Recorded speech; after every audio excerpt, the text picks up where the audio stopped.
Hey guys, it's Lee. Welcome back to Untapped Potential. I'm here back again playing Duels of the Planeswalkers 2013 with my new microphone, new recording software, and as much as I want to go thrash Liliana, I think I need to go adjust the background music a little more. It's a bit much. That has been the hardest part for this, is just getting it right. There we go. So I want it to be there, but only just. And honestly, I'm still worried the sound effects are too loud, too. Then again, I'm the guy wearing headphones here, so maybe I'm just being way oversensitive. That's a bit better. Hopefully it's recording better tonight. I've started using FFSplit instead of what I was using before to record, which also records in the format that hopefully my editing software will take. And if it does, oh boy, we're in complete business. I also got a new microphone. Like I said, I got the blue Snowball, picked it up off Amazon.com, and it only got lost in the mail once, which by our incredibly poor local standards is actually pretty impressive. Now, if you'll recall the other day, in the last video, Liliana thrashed us. I eventually came back and destroyed her in a rematch that I recorded in the wrong codec, and thus it was useless to me. And it didn't sound good anyway, so tonight, in all our full glory, we're here to take the fight back to Liliana. Yep, we're still Elephant Man, we're still using the White Weenies deck, and today, we're gonna make her pay. You'll recall last time, if you look at the last video I uploaded, this scene was super choppy, and if the performance I've gotten so far out of this software continues today, it's going to be silky smooth, guys. I really am kind of embarrassingly excited about how well this is coming together. Just in time for Duels, which has been not released on the 15th as we were hoping. I'm recording this on the 17th, not to horribly date my content or anything. But, you know, you gotta do what you gotta do. So hopefully, since we have it by the end of the month, everything will actually be ready. And I mean it this time. It'll be ready for when Duels drops. Because I've spent all this time making thumbnails and doing tests and all that. And I'm like, you know, this will be a really great setup when the actual content drops. Yeah? Sorry, I forgot there was actually, I had to click continue there. Alright, let's actually talk cards. I don't have anything other than a 2-drop for pacifism, but I've got several 3-drops, all of which are pretty good, and let's face it, we're going to draw our 4th land long before we get to this, and there's a decent chance we'll draw some other stuff. I'm not going to change the mulligan, we're going to keep. And apparently I'm up first this time too, so we're going to drop the planes, pass the turn back. Now for those of you who have never played Magic the Gathering before, the person who goes first does not draw on their first turn. Liliana, who went second, she did. You can see the 7 up there. That's the number of cards in hand. See, there's our 4th land. We're probably going to get way more that we still can't use, but hey, at least we could have pacifism and she played a 1-drop. Not expecting her to, though. Her deck seems to be much more of a mid-range, late-game zombie palooza. Trademark patent pending. Yep, okay, we're continuing to draw the planes. I've whinged about that enough. Or did I whinge about that in the episode that got recorded? Or did I do all that complaining in the one that got lost in the shuffle? In case I did lose that one, the way this system works is you don't get to choose the number of lands that go in your deck. The computer chooses for you. Computer does not know best. Okay, I'll interrupt my tirade here. Innocent blood. Each player sacrifices a creature. Shite. Alright, well, I've only got 1 creature to sacrifice, so let's get on with it. God, it's even making me choose, even though I've only got 1. Way to put the salt in the wound there, guys. Really appreciate it. See, like I gave, we're drawing planes. In a deck that caps out at 6 mana like mine, and mostly caps out at 4, this thing is making me run 26 lands. That's entirely too many, which is what's causing me to what we call mana flood, where you get entirely too much mana. Hopefully we'll stop drawing planes for a while. We don't need any more. Now what I can say with certainty, and this is good news, is that Magic Duels lets you choose. You can build your deck completely from scratch in this one, which in this very old program you couldn't do. So I for one am super excited about that. I've been looking at the card pool as well, and there's some really cool stuff in it. The set that it most closely resembles in paper is Magic Origins is the set name.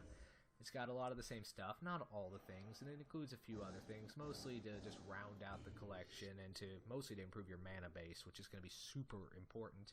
Because again, as we've noticed, a terrible mana base means a very grumpy YouTube commentator, and nobody likes those. We're going to cast our creature here in our second main phase, and we're going to pass the turn. What this creature has is Intimidate. It can only be blocked by other white creatures or artifact creatures. And I don't think Liliana's playing any of those, which means we basically have an unblockable 2-2 we can now start beating her head in with. And if you imagine the little frilly pink dress, when I said 2-2, you weren't alone. Alright, Bloodhunter Bat comes into the battlefield. Now, when he enters the battlefield, I lose 2 life. Liliana gains 2 life. That's okay. It's early game, and it's about to get Oblivion Ringed, and I'm going to swing in for 5 damage. Basically, we're just playing the... We're basically just telling Liliana, hey, you wanted to do something this turn? No, you didn't. We're going to go ahead and do this main phase 1 to get it out of the way for our attackers. And yes, we're exiling the bat. Now, if she destroys this thing, the bat will come back into play, and it'll get its super ability again. And that will be... I'm not going to lie, I'll be pretty profoundly irritated about that. But we'll cross that bridge when we come to it. We're going to attack with all the things and hit her for 5 damage. Now, something Magic this version did different, that's different from real Magic, is all damage is assigned at the same time in the actual rules of Magic the Gathering. It's not like 1, 1, 1, 2. It's literally all at the same time. She would take all 5 of that. Any creature she attempted to block with would take the damage at the same time she does. It's all very, very tricky that way. Okay, so we got a 3-2 down here, which will block some of my 1-1 tokens, and that's supremely irritating. Oh, baby. That was amazing draw, and I'll tell you why as soon as we do combat. Now, she's got a 3-2. She can't block my Intimidate creature, and if she and this guy has First Strike. So if she blocks, I'll do the damage first, and she won't be able to, and she'll just lose her creature. So I think we're just going to get in for 4 damage here. She probably won't block. I mean, she might. I can't rule it out. She doesn't. So like we said, she's just going to take it. We've got plenty of little dudes here to chump block. And now we're going to play Audric, Master Tactician. Now, this guy is a house. He's got that First Strike we were just talking about, meaning he'll do his damage first. Super useful for blocking. But when at least him and at least 3 other creatures attack, I choose which creatures block this combat and how those creatures block. Oh yes. We are basically going to make this person, make Liliana, do horribly unfavorable blocks. If I say, sure, she's got a creature, well, why don't you block the First Striker? That seems good. Okay, I know the AI can be dumber than a sack of hammers in this game sometime, but she's got to have something. She's trying to bait me into blocking so she can use her spell. I'm at 18 life. She can hit me all she wants. I'm going to let her have it. I mean, I'm going to let her have it, but I'm also going to let her hit me. Okay, maybe I really... Okay, there it is. The destroy target creature. Alright, fine. See, it was too good. There obviously was a catch. Speaking of things that are just too good to be true, Fiend Hunter. Okay, what we're going to do here is, once again, we're just going to, since I'm about to play Fiend Hunter in the second main phase, we're just going to attack with all the things. I'm going to make that joke a lot. Hopefully not. I'll get some fresh material, I promise. Okay, so we're hitting him for 8 damage, I believe. Her, it's definitely her, sorry. We're hitting her for 8 damage this turn. So this puts her to 2.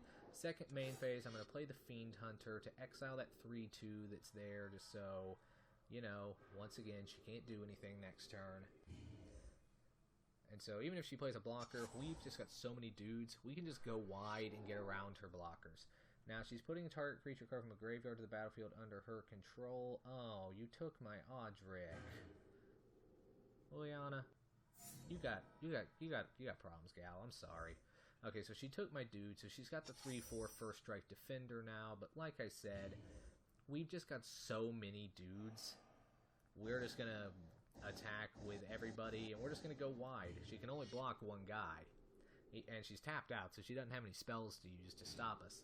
So yeah, he's gonna do the blocks there. The First Strike damage is gonna hit her, and then the First Strike damage is going to kill that, and it doesn't matter, because Liliana, Revenge is a dish best served with a bunch of white weenies and not a lot of mana flood. I'll take it.